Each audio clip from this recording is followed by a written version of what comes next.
जैसे ही शोर मचो, रे कन्हैया आ गए, कन्हैया आ गए, कन्हैया आ गए, और सब घूमने फिरने के लिए देखे भगदड़ मची। तो या को मन करिया आयो, बोले जंगले में से झांक लूं, सास कान से जंगले में सास देख रही है। तो जंगले में से झांके तो कन्हैया दिखते तो है नहीं, बस पीछे के घुंघराले घुंघराले केस दिख रहे। अब केसों को ही देखा, बोले अरे इसकी तो केस बड़े सुंदर है, तो बड़ा छोटा सा है। तो जाकर के झांकने का प्रयास करती है तो नहीं मिलते, तो इसलिए छत पर चली जाती है। छत के छज्जे पे से झांक करके देखने का प्रयास करती है, और जैसे ही झांक के देखने का प्रयास करती है, अचानक से भगवान श्री कृष्ण मुड़ते हैं। मुड़ते ही जैसे ही कृष्ण की निगाह उस बहू से मिलती है, धड़ाम देसी आकर के कृष्ण ऊपर से जैसे ही दिखती है, धड़ाम देसी आकर के नीचे अपनी सास के ऊपर गिरती है। महाराज पैर फिसल जाता है, और सास कहते हो कल्याण, बोले टूट गई। भगत समझ के, अरे देखो कोई गोपी गिरी, अरे देखो कोई छोरी ऊपर से गिर के, जरा देखो चोट वोट न लगी हो। और जैसे ही महाराज आते हैं तो सर पर धोती का पल्लू नीचे होता है, तो चेहरा किसी को नहीं दिखाती। तो अब जैसी कोई उसे चेहरे को उठाना चाहता है, तुरंत ही अपने हाथों से वो गोपी अपने उस पल्लू को पकड़ लेती है और कहती है, पीर शरीर की यह गति है गई। शोर मचता है, अरे कोई वैद्य को बुलाओ, इसके चोट आई होगी, इसको लग रही होगी। तो गोपी कहती है, पीर शरीर की यह गति है गई,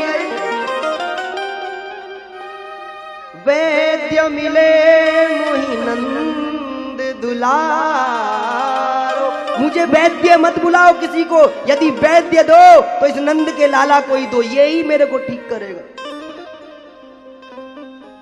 पीर शरीर की यह गति है गई, वैद्य मिले मोहि नंद दुलारो। खोल री घूंघट खोल,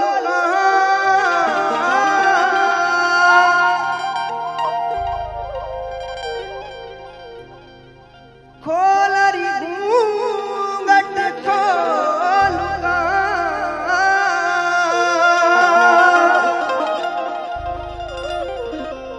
मन बस गयो मोर को पाखनवारो। इन आंखों को मैं खोलना नहीं चाहती, क्यों? क्योंकि यदि मैंने आंखें खोल ली तो ना जाने मेरे सामने कौन होगा, और इतने सुंदर दृश्य का दर्शन मैंने करा है। मैं अब इसके अलावा किसी और को नहीं देखना चाहती। मेरे शरीर में कोई कष्ट नहीं है, मुझे कोई कष्ट नहीं है। तुम्हें लगता है कि मेरे शरीर को किसी वैद्य की जरूरत है, तो सिर्फ तुम मेरे सामने कृष्ण को ला करके खड़ा कर दो, मेरे सारे कष्ट दूर हो जाएंगे महाराज, मेरे सारे कष्ट दूर हो जाएंगे। भगवान श्री कृष्ण छोटे से सामने आके खड़े होते हैं, पल्लू हटाते हैं। महाराज क्या गजब की स्माइल है मेरे ठाकुर की, क्या गजब की। तो सास तो साइड में पड़ी पड़ी आई आई आई कर रही है। चोट लग गई ना, अब 50-60 किलो की कोई छोरी किसी के ऊपर गिर जा टेढ़ी मेढ़ी होकर तो कहा होएगो वाको। तो सास कहवे कराते हुए, कहीं ना मत देखियो, दर्शन देख लियो, तेरो कछु ना हुआ, अपनो सब कुछ हो गयो। हम कोई पागल थोड़ी कह रहे। तो भगवान श्री कृष्ण कहते हैं, काकी और मना करोगी देखने को? यदि मुझे देखने को किसी और ने मना किया ना तो यही होना है। या कछु नहीं हुआ, तू गई काम पे। तो कन्हैया की तरफ सास आंख निकालते हुए देखो, बोले मोए उठवा के अंदर तो डलवा दे या यहीं पड़े रहने देखो। बोले चलो। अंदर लेके गए महाराज। तो सास पड़ी है, उधर गोपी भी ऊपर से गिरी है। तो गोपी कृष्ण से कहती है, सुनो सुबह टाइम से आ जाना। अब तो भगवान कृष्ण कहते हैं, क्यों टाइम से आ जाना, कहा बात है? बोले हमारी सास तुम्हारी वजह से टूट गई। बोले हाँ, हम भी तुम्हारी वजह से टूट गए। बोले हाँ, रोटी कौन बनाएगा दोनों को? टाइम से आ जाइए। भगवान श्री कृष्ण सुबह टाइम से पहुंचे। रसोई में ढूंढते सब चीजें, छोटे से ही तो हैं, ये तो लीला देख रहे हैं ना, आनंद तो साथ रहने में है ना। गोपियों को कुछ नहीं चाहिए, कृष्ण का साथ चाहिए। तो भगवान श्री कृष्ण से गोपी कहती है कि तुम एक काम करो, भोजन के लिए आटा वाटा बांधो, सब मैं बाकी तैयारी मैं करती हूँ। तो छोटे से कृष्ण करते हैं, जैसे जैसे जो जो बताती है वैसे वैसे करते हैं। तो भगवान श्री कृष्ण से गोपी कहती है चलो रोटी बनाओ। बोले कैसे बनती हैं? तो छोटी छोटी लोई बना करके गोपी दे देती है भगवान श्री कृष्ण को। तो छोटी छोटी रोटी बनाते हैं। तो सास के पास में वो ही रोटी जाती है।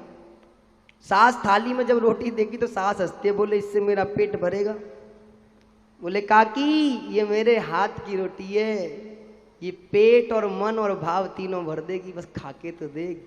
और जैसे ही महाराज सास एक रोटी का टुकड़ा तोड़ती है, मुंह में लेती है, सासू माँ को डकार आ जाती है। ये भगवान के भोग का प्रसाद है महाराज, ये इतना प्रभावित कर देता है।